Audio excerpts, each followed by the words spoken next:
Welcome to Mick and the Psychic, where we leave no stone unturned as we explore all things outside the apparent physical realm. There is no intent to teach or make you believe or disbelieve anything. It is just a safe space to listen and explore with us. So for this next episode, you have permission to open your heart and mind as you join myself and Xavier on this deep dive into the unknown. If I'm doing a spell that's having control over someone, I'm taking time away from them. And therefore, when that spell gets broken, time's going to be taken away from me. Okay. So I will never put a spell on someone else. Seemed like it wasn't actually from a long time ago or anything like that. It's like a costume, like they're not So you saw a cape and boots, the energy of boots, but they're just like in a character. They're not like a really would wear cape and boots. And I thought that's flipping weird because I picked up Jack the Ripper energy when I walked in here. Oh. Anyway, I was speaking to my dad about it and he went, yeah, but Ellie, he disappeared, didn't he? And they reckon he went to Australia. Either Australia or America. I was like, what the hell? Well, I don't think it matters what country you're in, that they can just pop up wherever. But yeah, like, and it didn't feel negative to me. No, either. but the cape, It's just factual. Yeah, there you weird. go. Glad I did record that. Oh, you did? Yeah. Awesome. I quickly pushed record. It's worth it. Well, there you go. Yeah. Cape and boots. Yeah. All right. Just heavy boots. This is going to be a really weird podcast. What a strange way to start it. What else is... I bought capes as well. Because You've got some capes? I've got a kid's birthday party at the weekend, so I've bought me and my assistant some capes. Well, maybe it was just that. Could it have been that? No, it was a man and Yeah. All right. This is going to be one of those weird heavy podcasts. footsteps. Yeah. That's weird. Welcome everyone to another episode of Mick and the Psychic, where Mick freaks the hell out because he's now got a couple of psychics in the room as usual, but we're here with Ellie, Magick of Artemis in Port Melbourne. This is incredible, and we're actually here We're in the same room together. I know. And with our guest as well. Like that's so cool. Oh, thanks for having me. Thanks for being here. Thanks for having us. This is pretty. This is your space. Incredible. Yes. Yeah. So you're a witch. Yes. Yes, and I'm not being rude. You're an actual witch. I know. I've had a lot of people walking in I was here just going, going to do a witchy laugh. yeah. The cackle does come out naturally. Okay, though, but you yeah. weren't stirring a cauldron at the time when they called you a witch? No, Okay. no, not in this life anyway. Okay. Yeah. You just want to stay in her good side. Yeah. Yeah, the more neutrals coming out now. I was like, oh, it's all but positive in here. It's all positive. Good. Now I'm That's learning good. more about darker energies and that they're not actually dark. So I'm more neutral now. You're going to have to elaborate on that. Well, I've been seeing a shaman and so a few years ago I'd learned that, okay, you're here to anchor in unity consciousness, but you can't do that if you're black and white, like good versus evil. And so I was learning to work with my own shadows, heal, all of that, and help others as well. But it only really hit me a couple of months ago. Holy shit! This is all, swear. yeah. There is no swearing on this podcast. Sorry. YouTube will cut us out. I'm joking. This is not for kids. You're right. This is Australia. Go to bed, kids. Yeah. It's going to get real. And he was teaching me about these like archdemons, but that they're all good. They're all from God. They're all working for God, with God. But they're just guarding certain parts that not other people want to guard, so to speak, right? Oh, yeah. And it was a little bit scary at the time, but as time's gone on, I really realised, oh, that's unity consciousness. It's really bringing that dark and light together and realising that there's no evil. People can be evil, but that is not evil. So, yeah. You're like Anakin Skywalker of you're Neutral. bringing the force to balance. Yeah. But it's true. Like if everything comes from the same source and you want to call it God or whatever you want to call it, then it's everything, right? Yeah. Well, I'd learned that we're all celestial beings, right? but we have a primordial as well, which is the typical skinless thorn demon that you would see, right, in movies. But the primordial never gets to go to heaven. It is a demon, right? Right. But you spend all of your lives reincarnating to bring this primordial and the celestial together, marrying them to ascend, so that you don't have to continue to reincarnate. Yeah, I was still trying to get my head around it. Yeah, I'm like, what? But I met mine, which is something that doesn't happen, but through the dream state. I met him a few years ago, and I knew it was a man, but in the dream I was in a hospital and I was down in the basement, like right down, and this nurse was taking all of these newborns and putting them on this mine shaft and going down like into caves or whatever, but telling the parents, oh, the baby had passed, right? And then that was that, and then I walked further down and into a holding space, like a prison cell, and I looked through, and this being just looked straight at me, like dead behind the eyes, nothing, no human whatsoever. But I wasn't afraid of it. We were just curious. What are you doing here? Yeah. Yeah. And that always stuck with me, and then through being with the shaman as well, it's really helped me to understand, hey, that was your primordial that you met. Primordial, yeah. This is like describing, this is almost like a biblical description of the Bhagavad Gita. Like, this is an old Indian, I'm still trying to get my head around it, but that's the real like, why unity. do you just need to come so when you finally find each other, do you say and come together, do you in the physical, like actually meet, or in I think it's spiritual. Bringing the two energies together so that you can stop reincarnating. That sounds like twin flame. That's what he calls it, twin flame. Yeah, but I don't necessarily agree with his wording on it. Yeah, it could be. Yeah, well, open to learning anything. Yeah. And then trying to see, everything, like, depending on what kind of path you go down for learning, they just might get called different things. Yeah. Because I say twin flames are like opposites or different kinds of, balancing energy, so it could be like that, but just explained a different way, or that could be right, and the twin flame thing's a load of shit. Well, this is why I'm trying to... Interesting. Yeah, because I met my twin flame in dreams years ago. Yeah. And as soon as I moved in here, I've married mine. Oh, yeah. So this is why I'm the thing. so curious. I'm like, interesting. Yeah. Because finally together, and we got shown that now that we're together, we don't have to come back anymore. Yeah, you complete your mission. You only incarnate together at the same time. That's right. And I've had so many lives before, and so. Yeah. Well, we've lived in separation on Earth, right? Off Earth, it's been amazing, but on Earth, we've lived in separation, hence him burning me at the stake, me, killing him in self-defense. So this is in past lives? In past lives, but I met him This was before dreams. The podcast started. Just if people are trying to catch up. And I'm going to do my best to bring this conversation back to... Earth? Yeah, pretty much. As best I can. So I met him in my dreams a few years ago, and when I moved in here, I knew something was going to happen, and then he walks in and he introduces himself, and I'm like, holy shit, that's him. Everything that he said, where he's from, everything about him, I just knew straight away. And since I've met him, I've had memories from recent past lives that are really toxic coming up. So he'd be walking past me, and I've got all this rage, in me because of all these memories that are coming to the surface to be healed. So that when we do finally come into union, it will be permanent rather than that, Does he know this yet? Hasn't got a clue. Wow. Hasn't got a clue. Just thinks I'm a witch and that I own the store and that's it. Yeah. Which is all true. Yeah. Which is all true. Which is all true. That wasn't meant to be fun. I know. It's just way to make me lamer.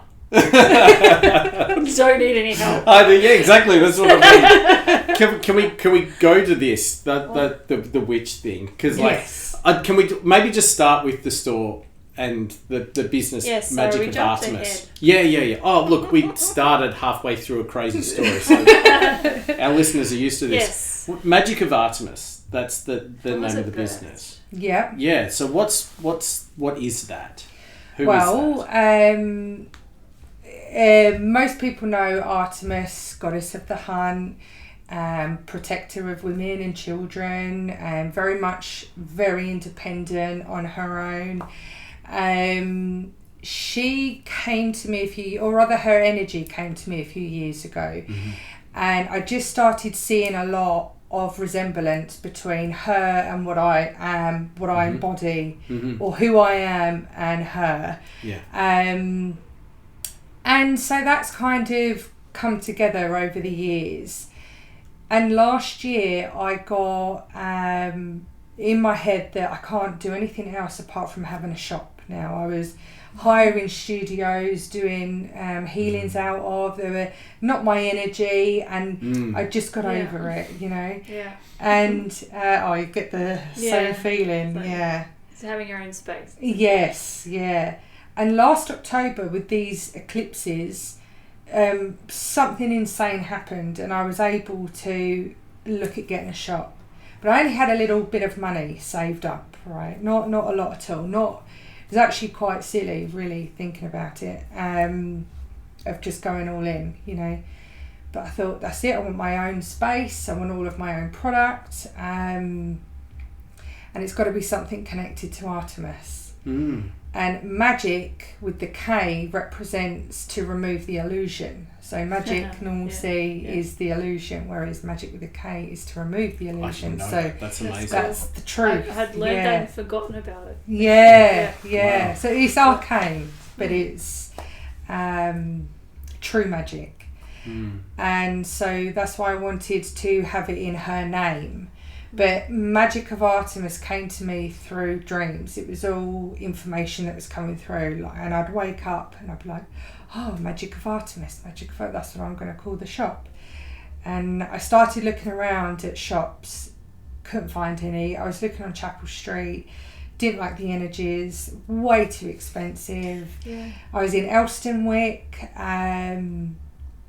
few more grand expensive per year annually than here, but just again not the right energy. And then I came across Port Melbourne, and I thought, I used to get my hair done here years ago. I really like the area, you know, but I never considered living here or having a shop. I said to myself, right, this is the very last place I'm going to look at because they're all too expensive and I'm just going to have to give up. But you know, for me to warrant having a shop, I've got to live here as well. It's got to have a garden, space for the dogs and the cat. So it's got to have a whole upstairs and outdoors. And as soon as I walked in here, that was it. Like the everything came alive. The walls spoke to me and said, "We're yours." Like, welcome home. Wow. And it was easy getting the shop. There was no, you know, sometimes you get like difficult blocks come up. Lots of paperwork. Yeah. It was so smooth. Wow. So it was meant to be. So that was like when it's smooth like that. Sometimes that's confirmation that you're on the right track. Because you can get blocked in life and go through. It doesn't mean it's not meant to be. Yeah, I did have a lot of fear smooth and easy. No. Yeah. Why is that? No, I know. Well, it got really heightened though because in December, in my dreams, I was laying in bed and then I see a shooting star out my bedroom window. I was asleep, right? This is in the dream state. You know how you make a wish on a shooting star, okay. you know? So I made a wish. Let's deepen my powers, you know, and all of this. And then in my dream, it went black and then I woke up in the dream state still. And then I had 3 grey beings working on me and said, "You've called us in, you asked for this." And when I woke up the next morning in real life, like waking up, I got so sick with fear, like even speaking about getting the shop and how I was going to afford rent, all of this fear was coming and I was making myself physically sick. And I tuned in. What? No, go. Just getting interrupted. Oh. Go. I know what that is. Yeah. Oh. But Yeah. Well, I tuned in, and it turns out I unknowingly did black magic because I made a wish in the dream state. So that's my higher self or my consciousness asking for support, but by earthbound greys, because it was black magic. And that had triggered they had triggered all this fear. So once I told those to bugger off, I didn't have half as much fear, and God. I just... How complicated. Yeah. Like when you get down to... Someone just makes a wish, and it's like, well, yeah, so now I'm like, don't make these wishes. layers of what all of that means. Yeah. Don't make wishes now, yeah. That's right. All I was going to say is, you asked for more powers, and now that's what they were doing. Like, because you're scared of something that you asked for. Yeah. But you just say something, be careful what you wish for. Yeah. But you don't know how it's going to happen. Yeah. Particularly if the shit is real. Do you know what I mean? Exactly. Like, that's like with the magic with the K, right? Is that you can have dreamy kind of stuff and pretend stuff, or, when you're a kid and growing up and all of that.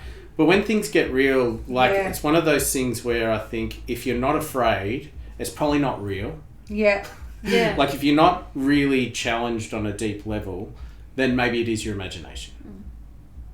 But it makes you wonder why they're so, make a wish on your birthday, because it's black magic. So it's like the elites would train you to say happy birthday. Really? And make a wish on your birthday. Wow. And so you ingrain that and you pass it down. Yeah, it's and cultural. So your kids, but it's black magic. It's all like subconscious. Well, it's kind of weird, isn't it? It's very superstitious, because it's like make a wish but don't tell anyone or it won't come true. Like there's a lot of... You ruined it. Yeah. Cheeky. Actually, I never say that anymore. We just do the, if the knife comes out dirty, you got to kiss the closest girl.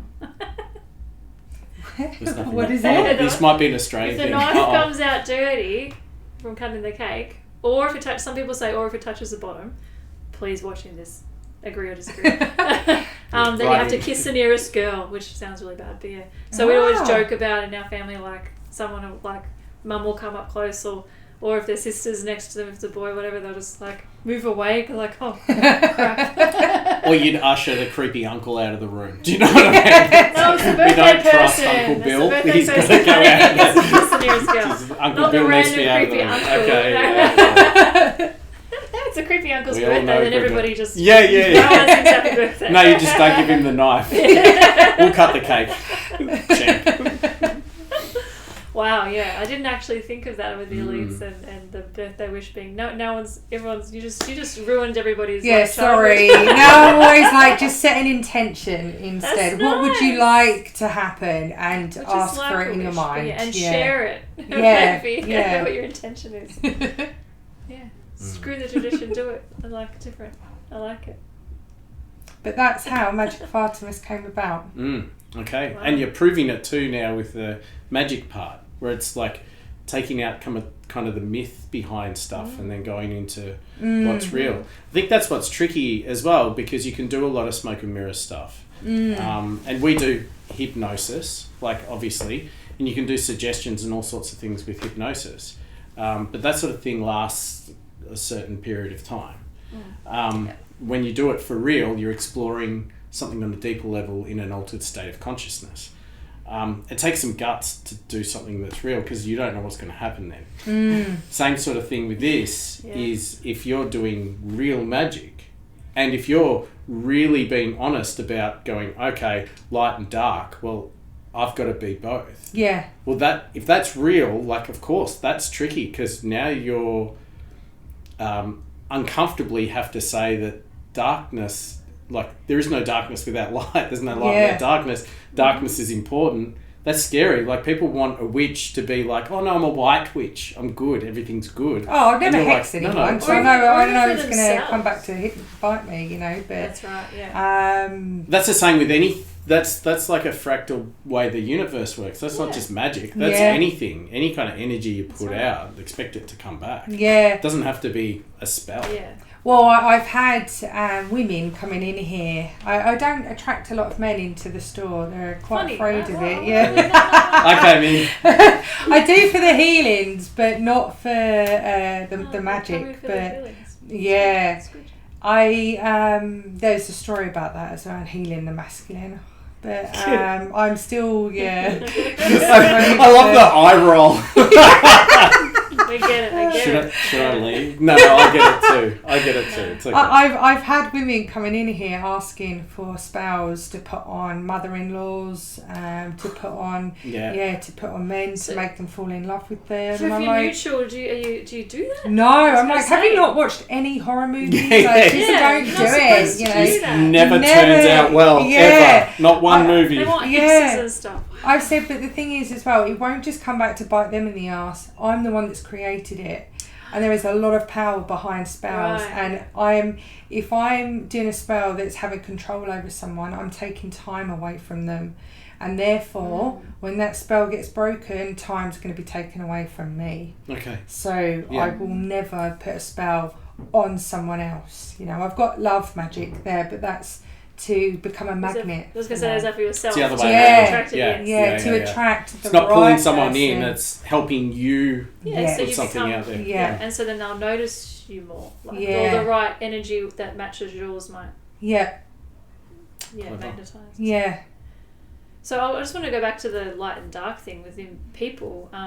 It's just saying, because there's light and dark in everything. And then I want to say most people would like to think that they're inherently good. And then the idea of that they might have dark in them or admitting it is a bit scary. That I want to think that there's any dark in them. But I think what I love about it though is then you learn to love those parts of yourself too. When we have intrusive thoughts, everybody has intrusive thoughts. And I heard someone actually, was it in one of our podcasts or somewhere else, that they were saying that intrusive thoughts aren't even really us. Sometimes they're like lower vibrational entities popping ideas in our heads because we wouldn't actually think like that. And that's like a darker kind of energy messing with us and saying horrible things that we wouldn't usually think of. Like say you're a dog lover, but then you see a stray dog running across the road and you just imagine a car going splat. And it's like, why would I think that? I wouldn't want the dog to get hurt. I think that. Yeah. So is that like an entity, or is that us, just a shadow side of just thoughts that we don't usually get to express, so they bubble up sometimes and come out of us? Like, I was just wondering. The shadow's interesting though. I would definitely say it's a bit of both, by the way. I'd say it's my own thoughts, going crazy. But also... Good. Yeah. There's got to be stuff, if there's always dark as well in everybody, there's got to be stuff that kind of like some comes out and random thoughts. Doesn't mean you act on them. Oh, definitely, but, I think about killing people all the time. It never happened. These nails you're talking about at the start before we record. But the shadow self's really interesting, so healing that darkness. Through the dreams I've had, they look like demons, these female energies though, and they're black shadows with red eyes, and in the dreams they're just like, one was upside down on the corner of the ceiling a couple of years ago. It's creepy. Real scary stuff. But the next morning I would go into meditation and take myself into I'd say I want to go into the lifetime where that shadow came about, where it was created. Get on with it, straight onto it. That's good. And so that particular one was a lifetime where, so I was a child. I was like 9 years old girl, and I was in England, and I see all my family hanging in the woods, and I had caused that. And I went deeper, and I'd accidentally befriended the worst witch hunter in all of Europe. And I can't remember his name, he was really famous, but he was wearing all black, and I befriended him, and he said, if you tell me about your family, I'll keep them safe. So I said, well, we work with herbs, we help people come to us in the village for help, but some people have died or whatever, and apparently I started telling him a lot of what was happening over a few months, and then I found out that I'd put all my family on trial, and they were all found guilty, men included, found guilty of being witches, and they hung in the woods. And I looked into the history of it, and it turned out it was the Pendle Witches, which is a really famous or infamous witch case in the UK in Lancashire. Yeah, but the only reason why that particular shadow came up, because it's a lifetime that needed to be healed. Yeah. And that was before I had the shop. That was before I was calling myself a witch. So it was like it had to prepare me to start embodying that energy and accept myself, so that I could bring more of the witch selves through to help me or embody them in this shop. So that's healing your own darkness, or bringing your own darkness into the light for healing, because they will be your biggest ally. Like those lifetimes will be your biggest power. For sure. So yeah, healing the dark and the light. Yeah. And I think without going through that and really feeling that, would you be where you're at now? Well, obviously not. Definitely not. Like, no. Even little things, you wouldn't be where you're at now, let alone big things. So I think sometimes when we look at darkness, even at stuff that needs to be healed, it still just is and needs to be there. Even if it's something that's negative, like a negative energy, it is, and you wouldn't be where you are or where you're going without it. On that as well, and I still have to get my head around it sometimes, because I've been doing this work for years, and like the past life regressions, for example, and I see it a lot, and even now I find it hard to understand this, right? But everyone plays a role on Earth, but before you incarnate, you sit with your soul family and you say, right, I want my soul to evolve, and in my next life I want to evolve by experiencing murder. I want to be killed, and I want to be killed this way, so it'll help me with whatever, right? And the other person in the soul family says, I will do that for you. Yes, I will be, That's exactly how I've seen it. And how I explain it too. Yes. So even though on Earth, and now the other side of this as well is when they do incarnate, and that does happen, that's not to give that person a free pass, because they make a choice. They make a choice to be a certain way. So they will still have to reap the repercussions from it. Yeah. So they'd have to carry out that karmic energy, but not in the sort of karma that most normal people understand. Or you're gonna. So I guess if they don't need to go through that karmic energy because they've already done it, maybe in another life, they don't have to agree to be that person. Somebody else could put their hand up. Yeah. Energy. Body up. So they'll do it. Because if they've already been there, done that, they might be like, no, I don't need to go through that again. Yeah. Thanks, I've grown That's enough. what I always say, see it from outside the box, see it from the higher perspective. Yeah. You're allowed to be angry, you're allowed to be a victim in that moment, but if you continue to stay in that energy, it's going to control you, and that's where it leads to pain and disease. So to free yourself from that is to understand that ultimately, as a high spiritual being, you chose what you was going to experience, and perhaps how you were going to experience it as well. It can be hard to explain that to people when they're grieving, or they've lost someone, or they have a family member or someone who's been murdered, or or molested. That's the worst one. Exactly. I'm trying to explain that to somebody. But there's a time and a place as well. Like it's like the difference between first aid and other healing. It's sometimes it's first aid, and first aid you don't need to hear that. Oh well, that's just something you chose in your life. Yeah, you don't say it randomly to people. Help. That doesn't help at all. Yeah. No, that's going to get mad and give you a slap in the face. But more importantly, it's not going to help the person as well. And it depends on where they're at, and if in this life they're supposed to learn how that all works. Yeah. Because they might be 30 lives away from that. Yeah. Understanding and grasping all that.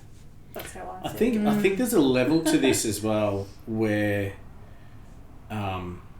even looking at if there's a part of you at that level, that call it a soul level or whatever, the level or the state that you were in when you decided with, say, there's another soul group to go down and do something like that.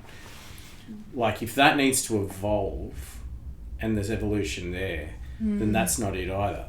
Do you know what I mean? Like anything that's bound to time will die with time. So if there's evolution there, then that's not it either. Yeah. And I think coming from that neutral part of good and bad, that just is what is, right? That good and bad. I think there's I love this word, but earnestness. Like if you're really earnest about something, then you have to be okay with the shit that's really uncomfortable about what you're doing. Yeah. And I think there's something about that as well when you're looking at, particularly for some of these people that are going through a hard time, there's that dichotomy between fate and free will. And it's like, well, which one is true? And it's like, well, they both are. Yeah. It's like, well, how the fuck are they? How do you have fate? How do you have fate and free will operating? It's like, well, they kind of are, because you look at it over time, it doesn't make sense.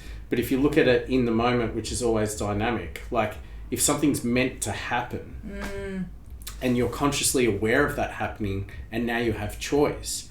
Well, you were meant to be consciously aware of that and make choice. Do you know what I mean? Like, that's why it's like.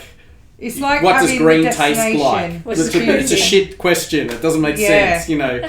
It's like having... Question's wrong. This is your destiny, so your ultimate destination.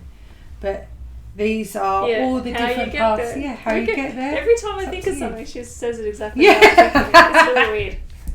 It's because you're both geniuses. Geniuses, no. It's just like, that's how I explain it. Like, we all have the end lesson or the fate or whatever it is, but then you choose how to get there, and no matter which one you choose, your higher self and everyone's going to support you. You're exactly where you need to be. Yeah, always. So whichever you're exactly one. Where you need to be. Yeah. And so there is choice in that, but there's fate in that, having that choice. That's right.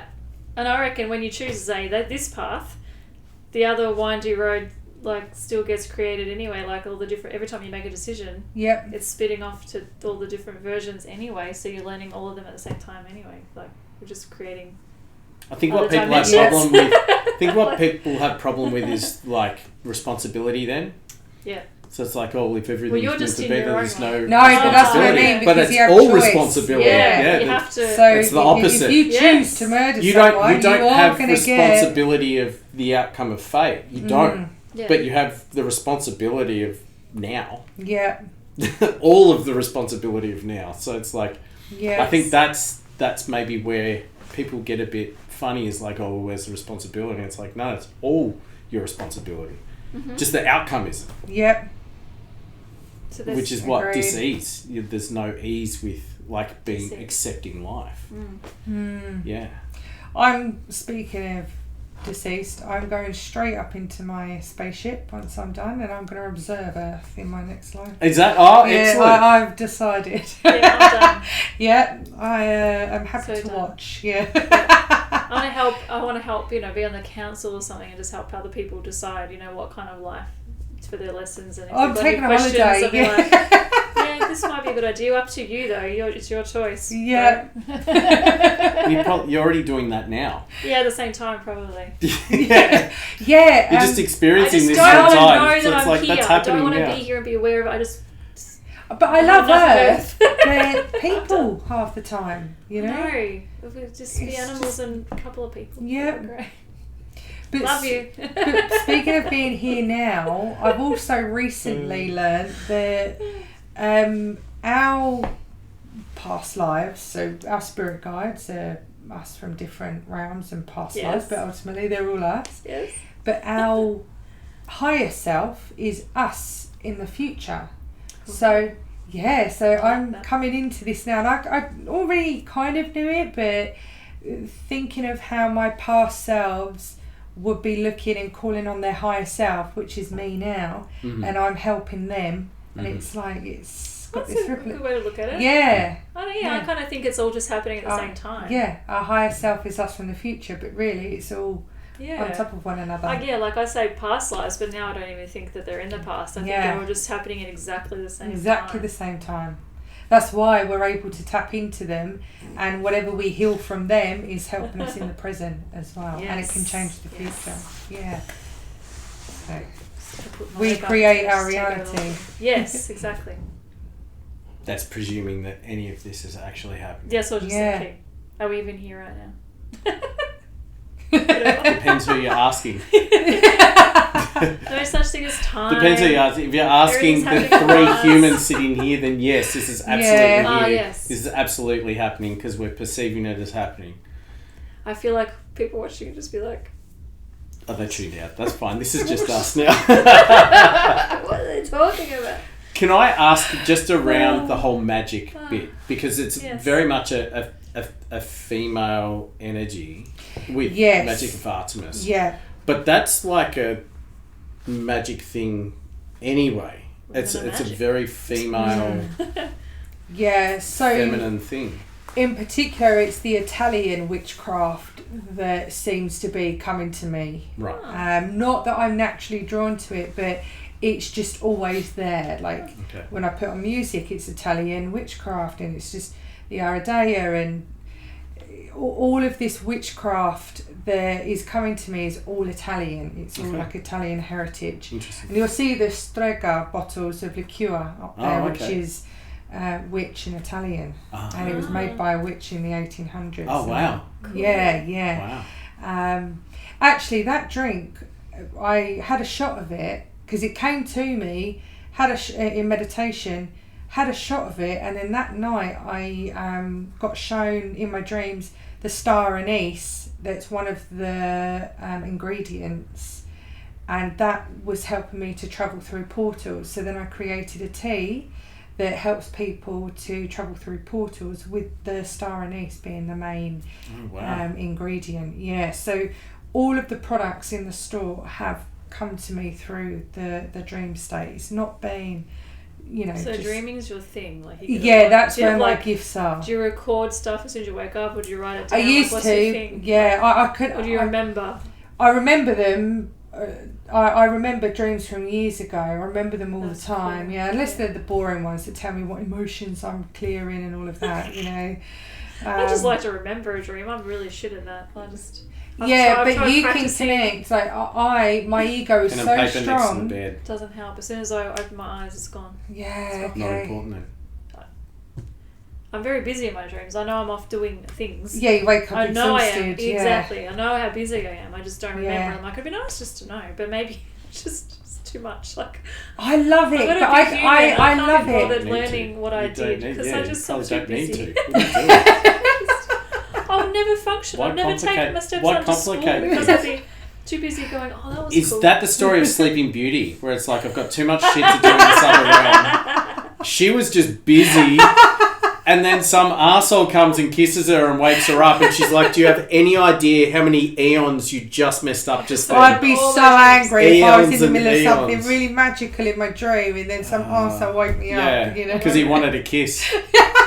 I love that you get from dreams. And then before I forget, I was just thinking, so you have all different kinds of people coming in here for spells, like you were saying, some people just want to do things, and that's not cool. Do you get much feedback from people? It's like, so you don't have to be a witch to do a spell. They might come and buy one of your spell kits, you've got all the instructions in there, I'm assuming, and all the cool bits and pieces.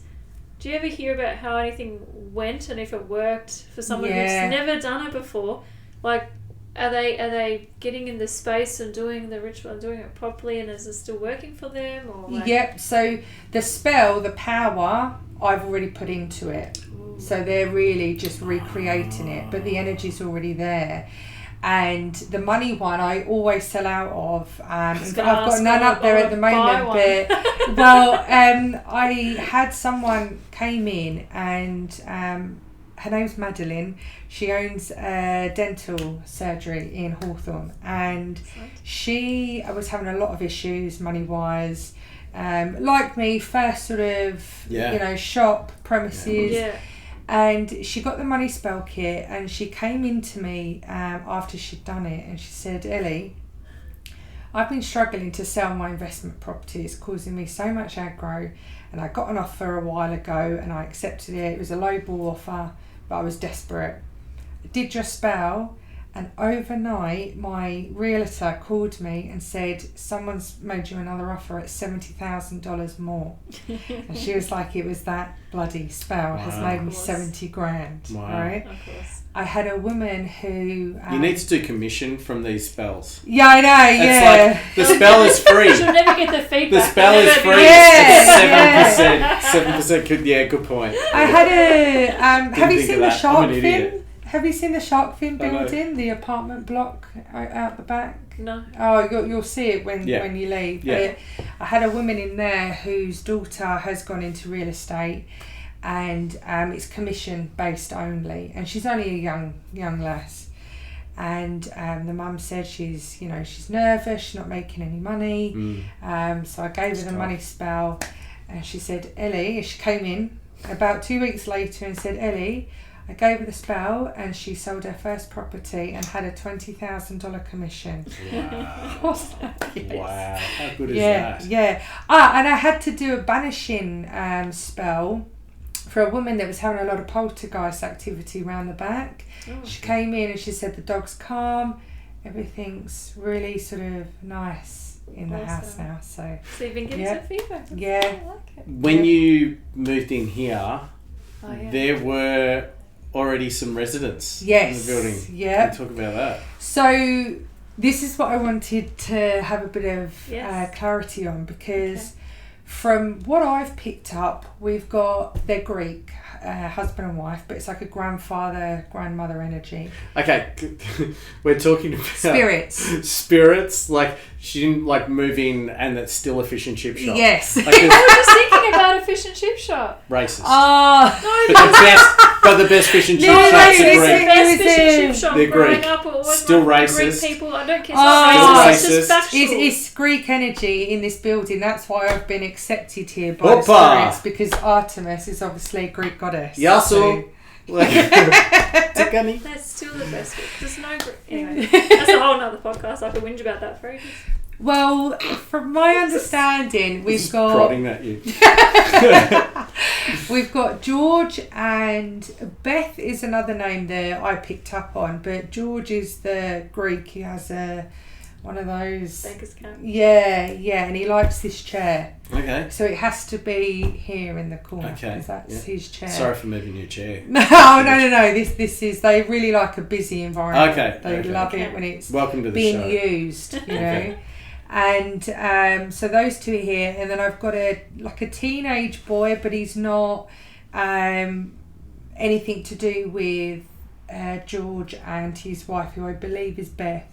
But he's more like a 17-year-old, bit of a pickpocketer, but a goodie,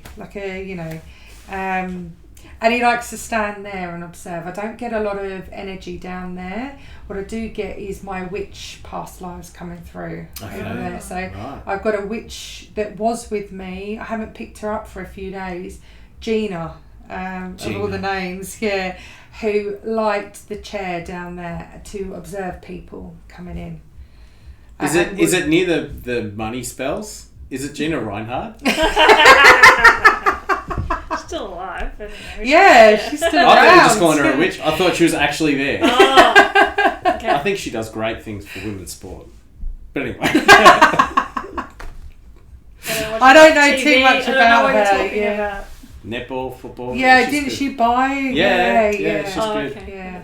Yeah, she's my I don't know too much about her. Have you had? I keep seeing a little girl dressed as a rabbit. Really? Yeah. Have you had anything? No. Are they aware of each other? Do you know what I mean? Yeah, I'm pretty sure. Everything's just everywhere. I don't know. I have I'm not been aware to of them. I have been to a each pub other? though where different spirits weren't aware of one another because they were from different time zones. Yeah, that's what I mean. So I have had that before. Okay. Yeah. But if they're all that high vibrational energy because they're in that realm, I don't see why they wouldn't For me, I feel these are coexisting, but I've definitely experienced that where they did know one another. Slightly different. Yeah. That was a pub in the UK. I actually got possessed by the boy Sam who died of TB. Yeah, really good. It was cute. Really sweet. It wasn't like a full-on possession. It was just like... It's really cute. It's really sweet. I was really protective of his energy. Yeah. But you're in a pub. Did he die of tuberculosis in the pub? Did he get tuberculosis in the pub? It is actually the most haunted and one of the oldest pubs in the UK. It's the Golden Fleece in Yorkshire. Oh, right, okay. I was staying in the room with my mum overnight, and it was haunted by a boy called Sam, his mum who died giving birth to him, and the dad who ran the pub back in the day, but died of a cold or some sort of infection years later. But they didn't know the other spirit, who was a bit of a pedo, Purple Pete, in the other room, who wouldn't let anyone in. And when they did finally get the door open, because it was like a most haunted night there, it kept pushing my mum over, and at the time she was a teacher, so she was protecting children, and it was threatened by her. So, yeah. But Sam, when he took over my energy, I was laughing hysterically but crying and shaking at the same time. It was like that. Oh my God. But it was really cool because I was asking him to go and scare this woman upstairs, this American woman who was doing my head in. Screaming at everything, like really dramatic. And then a guy says to me, "Are you telling Sam to go upstairs and scare the American woman upstairs?" I was like, "Busted. Sam, snitch, yeah."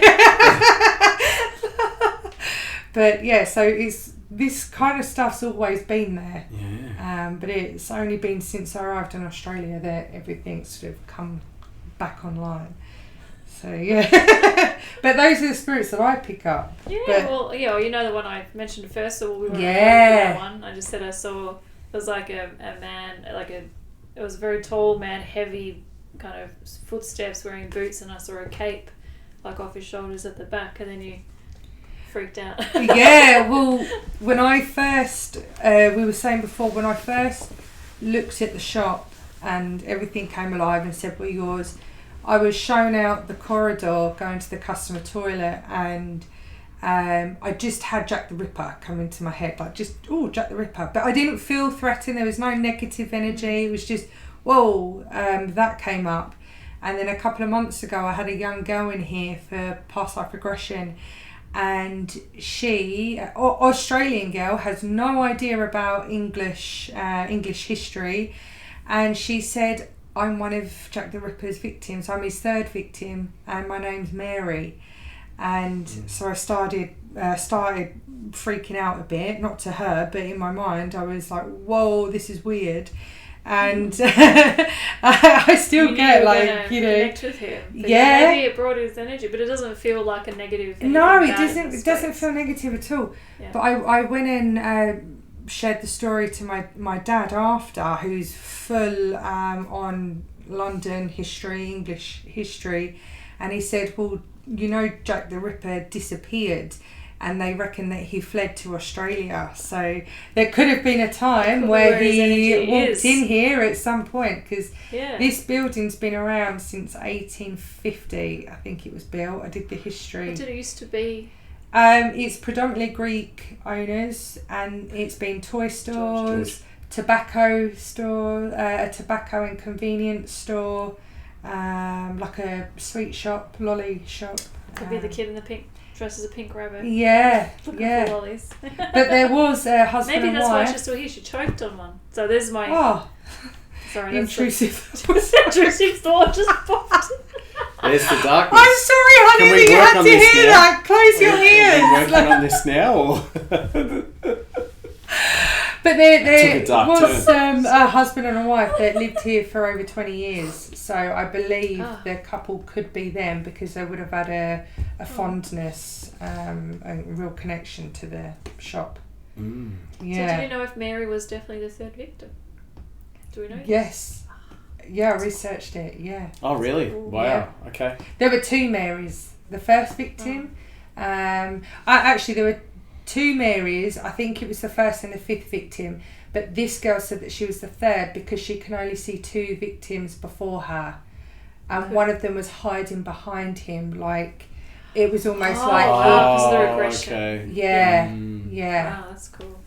Yeah. Interesting. Creepy. Oh, So so creepy, isn't creepy. Yeah. Yeah, But that's the I like that you can go into, like, so you asked me if I'm a medium, but you see and pick up on a lot of spirit energy yourself anyway. Yeah, I get information in my dreams though about them. Like this shop, I had a dream that it used to be spiral stairs out the back that used to connect next door and next door as well. And then I did the history and I found out that out the back is actually new brick, and you can really see it when you look closely. So it's been built out. And that's why here is a proper back door, and the back door to the loo is the original back door. Got ya. So and the spiral stairs would have been outside. Yeah, so it's an extension. So you dream about it. I love that. That's so cool. Yeah. I wish I could do that. I actually dreamt. I stayed around. I wish I could do that. You probably do. No, you probably remember. do. Yeah, that's the bit. It's like going to a genie and asking for something. Out, yeah, we know that's going to come back to being able to go about my day. Thank you. Yeah.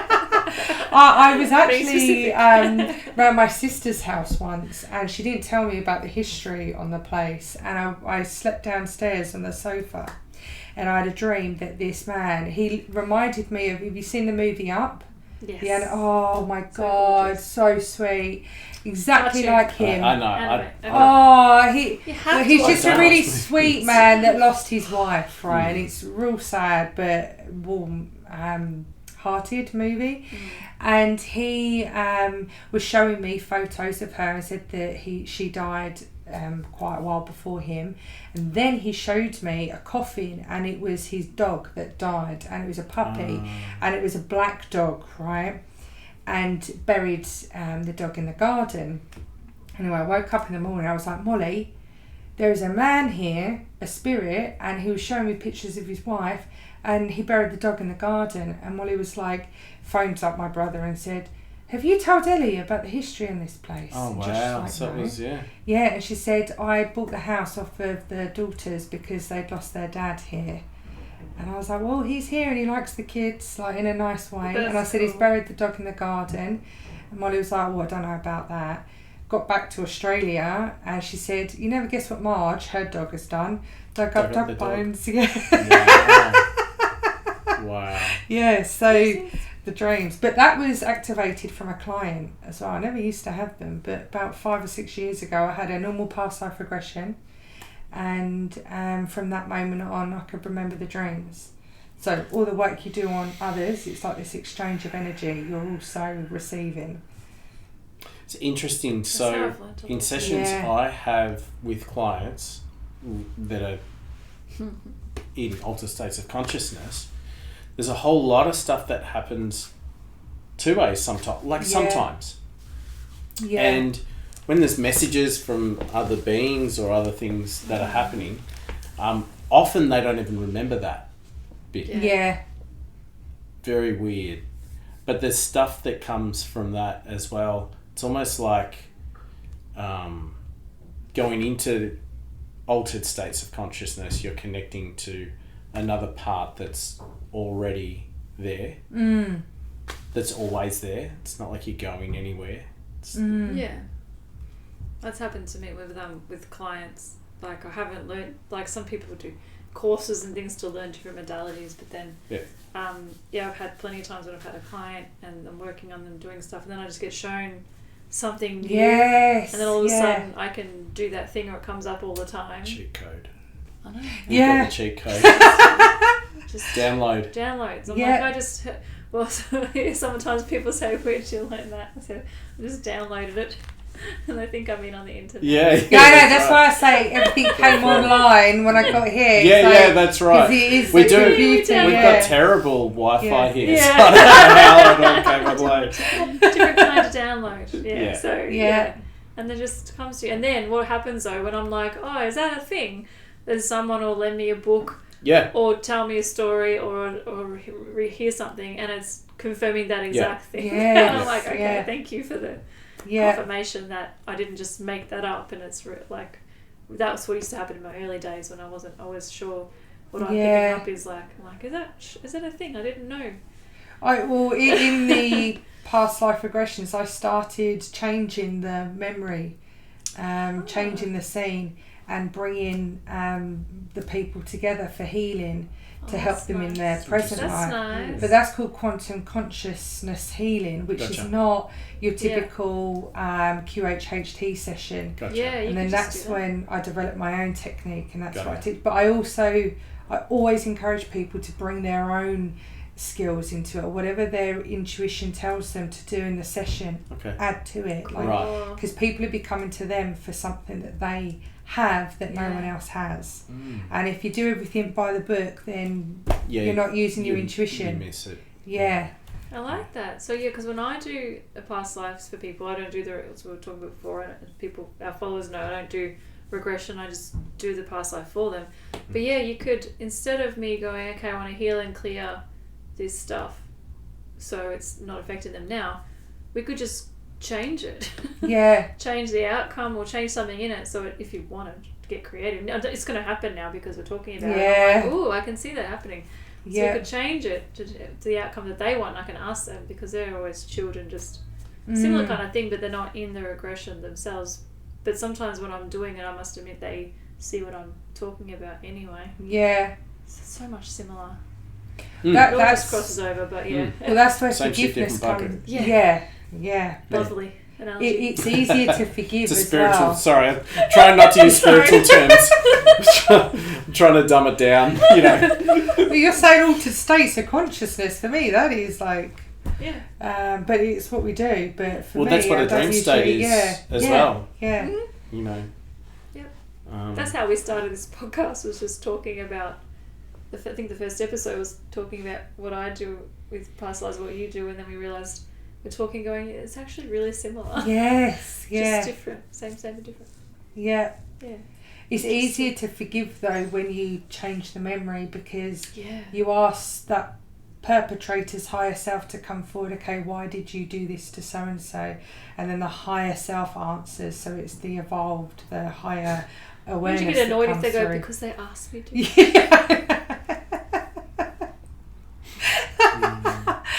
Yeah, we've got healing here. Moving on to the next slide. Yeah. Oh, okay, that's right. Nothing that's to how see it here. works. Yeah, just moving on. Yeah, that's annoying. There are some people where their higher self say they're not ready for healing. They're not ready to be. They don't want that yet. It's not their time. But they're happy to be here to receive what you need to provide to help that person move on. So.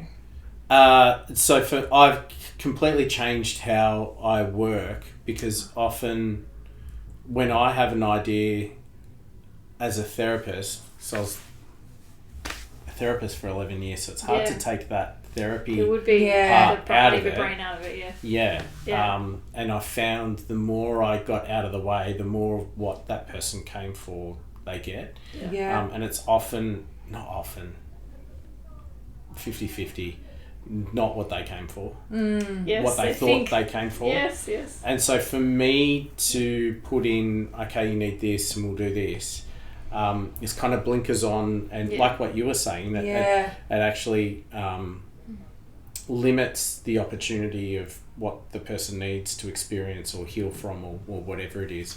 So the way I work is really, really open now. I hold the space. I have the structure to hold the space. What happens though is completely up to their higher self. So in sessions, I have no idea what's going to happen. I know what I'm doing, but I have no idea what's going to happen. You're a powerful being. Like we always say, holding the space, but to hold the space really means you being a beacon of amplification to allow for these higher energies to come in. So you just being there helps that person to heal, because you're holding the vibration to allow for those higher beings to come in, or higher energies to come in, to do whatever they need to do for that person. I think 6 months ago, I would say like that. I don't even agree with that. I was waiting for it. But no, but there is something. There is absolutely a transference. Like there is, if you're doing therapy or not therapy, there's a transference of energy, right? So if you amplify that on an altered state of consciousness, then absolutely on a more subtle level, there's going to be far more powerful transference of energy. Yeah. And my job consciously, my conscious job is to not physically sit there and heal someone. My conscious job is not to have responsibility of the outcome of the session, but to be 100% present and there, and to see where things are going and go with it, to hold it. And a lot of the time it's to make the client feel comfortable to sit with it and that it's okay to explore and to not know what's happening and to let go a little. So to help them feel more comfortable in that sense and give them permission to let go, I guess. But also to be able to work with their higher self on what's actually happening. So I have a really strange dialogue with their higher self in a sense. It's almost like I'm sitting there with them, but I'm like kind of going, where are you going with this? What are you doing? But to do that practically, it's around how I ask questions or where I lead. And then it's like, oh, okay. And then it goes off on a certain thing. Like I've got to kind of navigate, like, what are you doing here? Like, where are we going? Is it this? Is it that? Is it this? And so the structure is a way of having a space where the higher self can lead them to what they need. So it doesn't limit to, okay, we're doing a past life regression, we're doing an ancestral life regression, we're doing a whatever. It's a whatever. I build, so there's different ways I do it. Often I'll build either a space, or like I'm working with a lot of First Nations people, so it's not inside, it's outside with different paths. But like I'll do like a room, I'll get them to build the room though. I don't build the room. And so allow that to come naturally. It helps them practice using their third eye in a sense, like just trusting their instinct. What does the wall look like? But you're still a conduit. You put yourself down. But you gotta. No, I'm not putting myself down because I've just got to like give the space where it allows that higher self to go. Oh, so for me, I'm much better now and very well practiced at being aware of what's happening with the client sitting there, but also on a subconscious level of what's being built, and then where I need to go to kind of push or hold or carry. So the person sitting there is comfortable and can go with it, and it all comes naturally for them. But also for their higher self to not go too far one side, or even go, hey, just keeping it safe. You've come for here. What can we get? Yeah, it's kind of like that. Yeah. So I think there is that, but in doing that, in anyone though, whether you call yourself a healer or not, there is a certain energy on a subtle level, whether you're even aware of it or not, where you're affecting each other on a subtle way, and you don't have to have some intention of, I'm going to intend it, like it happens. Yeah. I think it's more powerful when you do have the intention, whether you're a hypnotherapist helping 100%, or you're a psychic, you're a witch, or whatever it is you're doing. If you're aware of that as well, you can play in that space as well. You can be stronger. Or, things can happen maybe faster or more powerful or whatever it is, because you're holding space with the intention of doing it. But anyone can do it, with a smile. Yeah. And how many times have you seen someone you don't know anyone? When you rub them because they're sad. Please don't touch me. But no, I'm jealous. I always do an intention ceremony. I was joking. You're sending healing energy when you give them a pat on the back. You didn't ask my permission, but that's fine. I thought you had. This has been fun. We always do an intention ceremony before each past life. Nice. So I do with That's water. Wow, water amplifies the intention, broadcasts it, and then brings it back. So they're embodying that as well. But you're doing stuff with your tea as well, like you're putting stuff in. Yeah. Everything that's gone into the tea has come to me through the dream state. Amazing. The candles, like I was saying before with the Aradea candle, I did not know who Aradea was before I moved in here, and then I sat on that sofa, did a meditation. She came to me. I started seeing tarantulas. The tarot cards I was pulling were tarantula cards, and then it had information about her. Wow. And that's how I was learning that, her mum was Diana, but that's also Artemis. Right. You know, and virgin goddess doesn't mean virgin. I didn't, we just interpret or have interpreted it different. But then I was learning, but Lucifer and Diana had Aradea. But Lucifer, and then that's where I've been learning. When you say Diana, you're saying Princess Diana? No, Artemis, the Roman version. It depends on the night. Yeah. Okay, gotcha. She's got a bow and arrow. Yeah. Right. Yeah.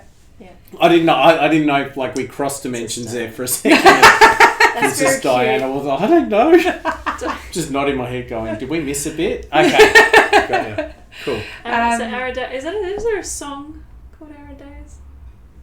I'm not sure. There's witch songs in her honour, but she's been really strong with connecting with me, and then I made the candle in her honour. Yeah, so.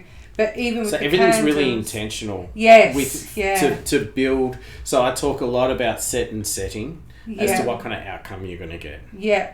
So to take the fluke out of things, you control what you can control, and set and setting is such a big part of that, particularly when you're looking at stuff on a more subtle, I like to say subtle, I don't know how else to say it, not physical in your face, like something on a subtle level.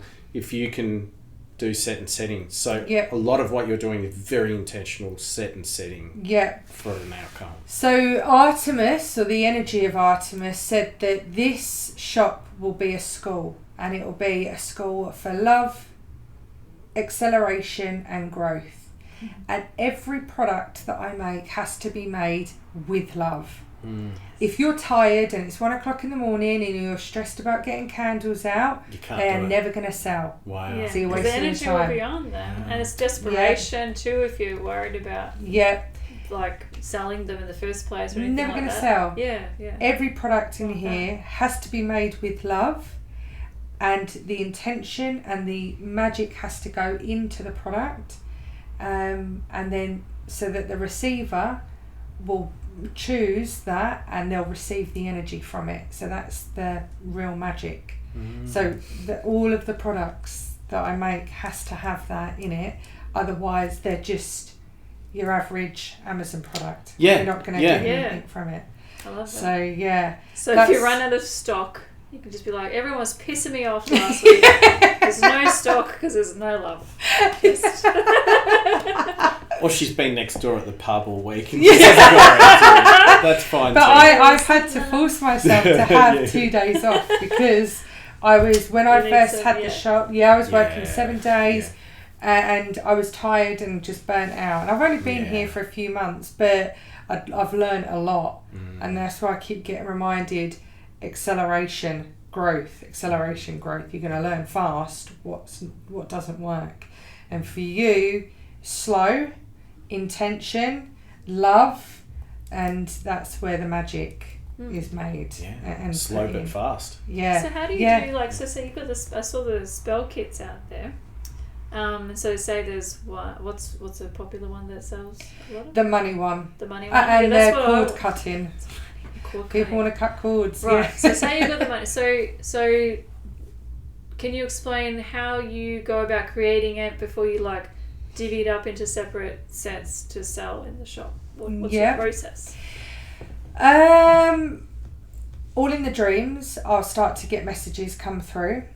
I'll start to see things like certain elements or like herbs to work with, or certain words will come through. And then in the morning, I'll have to sit down and go into meditation, and then I'm like, right, how am I going to create this spell then? What's it? What am I creating this spell for? How's it going to help someone? And then that's when the information comes through. And then I'll start to say, okay, well, show me what I need to put into the spell then. and then I'll use my own intuition as to, okay, I'm going to work with these herbs because they represent this, and I'm going to use this candle because that's what the purple candle is your third eye and so forth. So, but the actual incantation takes me ages because I try to make it rhyme as well and bring all of the elements together. So that's how I make all of the spells. That's why it takes me ages to get more spells out. Yeah. So when they sell out, like that's you might have to wait. Yeah. So if you're a rapper, it'd be much quicker. If you're like naturally a rapper. A poet. Yeah. Just like just Eminem could help. Just ask Eminem for help. Yeah. Yeah, that's true. MF Doom's such an incredible rapper. Who's MF Doom? Wow. He's like the rapper's rapper. No. MF was middle finger. So no. Every time he mixed as a producer, he'd only use his middle person. Real person. I've never heard He'd only MF use his Doom. middle finger, and when he was on stage, he would only perform with a metal face, so he had a mask. So that's why it was MF Doom. His name was Doomalay. Nah. His actual name was Doomalay. Like an actual rapper from like. He died. Yeah. Like from the 80s or 90s or like 90s, 2000s. MF. Probably one of the best rappers of all time. Okay. Like, did he ever rap with Eminem? Like that sort of. I'm at that era. If you asked any rapper who's one of the best rappers, they'd be like, "Oh, MF Doom." But if you asked someone that listens to the radio who's the best rapper, they wouldn't even know who MF Doom is. Yeah. Anyway, he was a word genius. You didn't know that word. Oh, I could have. So it was you know what? Okay. Obviously a terrible example. Should have just said Eminem. Because at least he's dead and you can ask him for help. Eminem's not dead. I don't know. Exactly, that's what I'm saying. At least MF Doom's dead and you can ask for help. Well, ask you can ask him as a Doomalay. You should ask Doomalay for help. He was the best of the best. It's his name. I want to read a spell that goes. Yeah, I know. Like I'm gonna Google who MF Doom was. Yeah. So, how did he die? Maybe we should. It's just asphyxiation from drinking. The mask. Oh, okay. Yep. He was doomed. Yeah, he would say that. That was a bad dad joke. It was. When they're worse than a dad joke, it's a mum joke, and that's why I said it. True. Anyway. But with the spells though, there's a new one that I'm wanting to bring out that came to me. It's called the People Pleaser, which is about setting boundaries. That's so good. But I haven't had time to come up with what I need for it yet. That's great. The People Pleaser. That's great. Yeah. That's great. There's got to be some self-love in there. Yeah.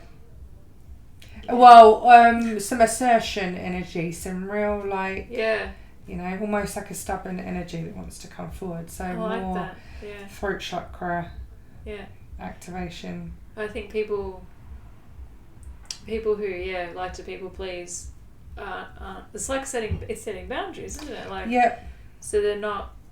Yeah, I like to think of it as they're not loving themselves enough. Well, seeking approval and outside validation. Yeah, and be like, I deserve to set that boundary and say no. Mm-hmm. Yeah. Yeah. Mm-hmm. So that defiant, and then express yourself without fear of the consequences, trusting that they're going to be received well. Heart-mind balance. Yeah. Awesome.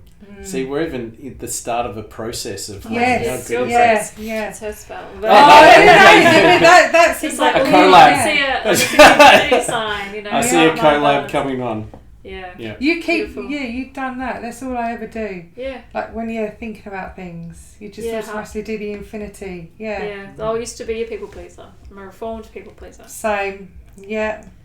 So far the other way. But yeah, speaking from this here has turned into a PPA meeting. This is really important, Nick. Because sometimes we're too much from our heart and then the other people are too much from their head. Like I used to have a reputation, and I've had this said to me, you always know where you stand with Xavier. Because I would tell it how it is. If someone asked me a question, I'm honest, but I realised it was always too much from here and wasn't enough heart in it. And I'd pride myself on being honest and just saying it how it is, but I wasn't coming from a heart space as well to not to soften it or sugarcoat it. You can still be honest, without it being fluffy, but also just with empathy. And it's just balanced. And now I don't have to think about it. It just always comes out like balanced, because I am always balanced. Yes. Heart and mind. So I don't have to process and think, oh, how do I say this without hurting their feelings? Like it doesn't even enter my mind. You just say it, but it comes out evenly now. Yeah. I used to always put my foot in my mouth, and then people would get mad, and then I'd find out about it later, and then I'm like, well, how am I supposed to improve if they don't tell me? So I wasn't very approachable, but now it's very different.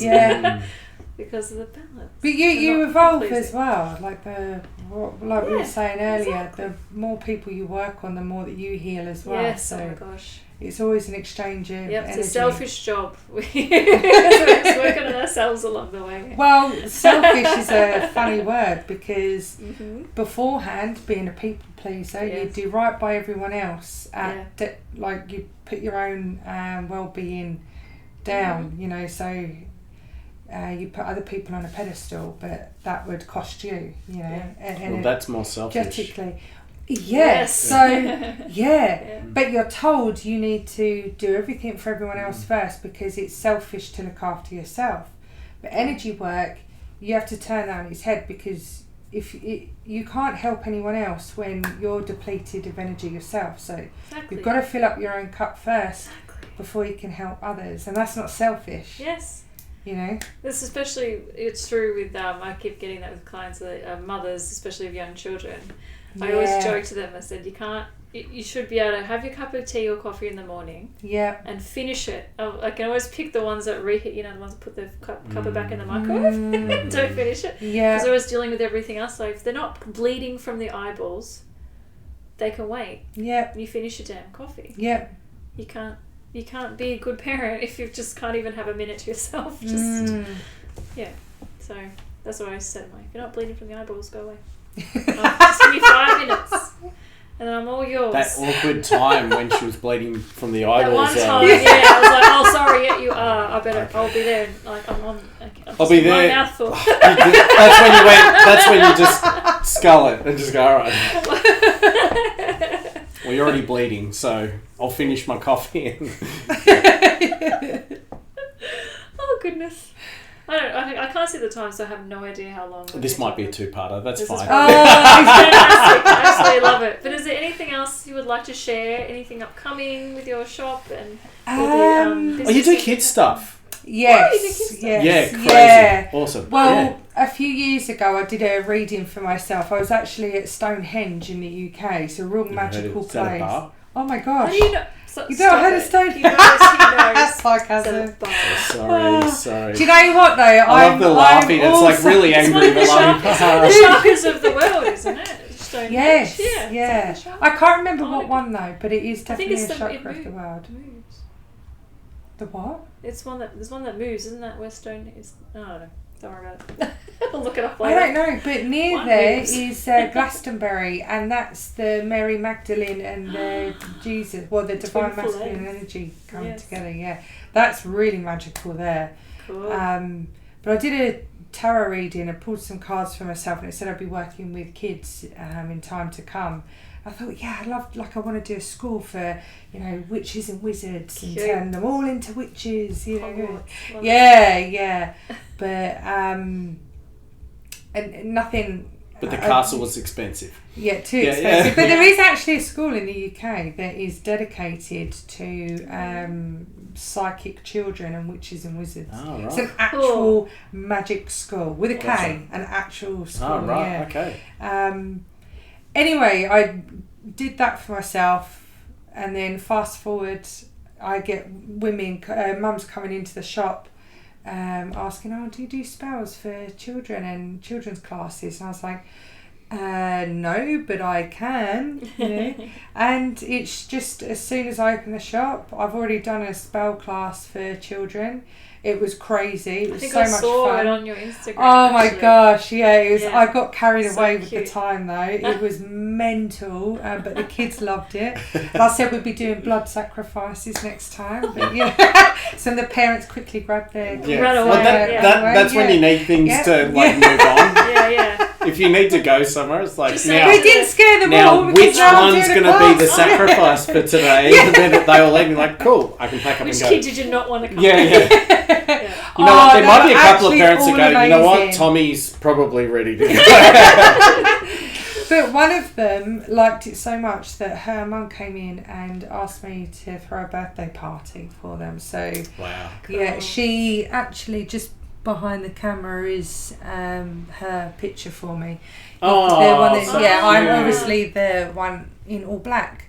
I was looking at that before and I'm like, I feel like the vibes from that. So it's her birthday on Saturday. Lovely. So we've got some spells made up and I've got some ribbon because I'm going to teach them about dryads and ancient wisdom of the trees and the spirits that live in the trees, and we're going to do some offerings. Wow. So I love that. It seems to. Well, the spirits here they love children in a nice in a non-creepy way. In a non-creepy way. Sad you had to say that. I know. Well, hey, there was a pedo at the pub. That's why we had a pedo at the pub. So you had to bring it. Pervy Pete, yeah. Pervy Pete, yeah. Sorry to all the Petes out there. Unless you're a pervy Pete. Unless you're a pervy Pete. This is a wake-up call. Probably all are one way or another, just not to children. But yeah, so got that. I've got the mini cauldrons up there, so you get baking soda and different colouring, and then it makes all of the potions fizz up. But they're real spells as well, but they're just gives a bit of theatrics for fun. As well. Yeah. Oh, cool. So yeah. Wow. Awesome. That's so cool. I want to have a party here. Yeah. I reckon. Awesome. Well, thank you so much. That is so fun. My face hurts from smiling. Thanks for having me. That's a good sign. It's been good fun. It weren't too scary. No, not at all. No, it's actually really nice to do it in person because I've done one on online before, and it was really, really nice. But it's nice having that togetherness and being in the ambience, of the space. And when we saw, when Mick was showing me the beautiful shop and how excited he was about it, I'm like, look at the pictures going, we have to. But like he was like, this would be a great one to do in person. I'm like, well, let's. Well, we're going to have you guys in the shop as well. Yes, so come and visit. I'm based in Port Melbourne. The stuff is gorgeous. I've taken some little videos to show the beautiful products, and you can jump on our Instagram and check it out. And I will be doing witch classes for adults soon as well. I actually had an Italian witch come in and she asked me about classes, so that was my sort of kick to get started. Yes. I love that. That'll be great. And I just love the intention you put into things as well, and the fact that it's very real in what you're doing, which is fantastic. I want to mention something as well. I've got a spell out there called Awaken the Witch, and I did it on Lionsgate on the 8th of August. Okay. And I did that, and then I went to bed. Oh my God, what happened in my dream? Yes, an Artemis dream. I was archery. I was shooting a bow and arrow. No one else could shoot the bow and arrow, and I was the only one that could. And it was saying, "This is not ego." I feel really cringe in saying it. It's just so embarrassing. But it was Artemis blood, Artemis blood, Artemis blood. That's why I could shoot, and no one else around me could. Yeah. That was just representative of the energy that you're holding. Yes. And so that's out. a potent spell there. Yeah, the Awaken the Witch one. That for me was amazing.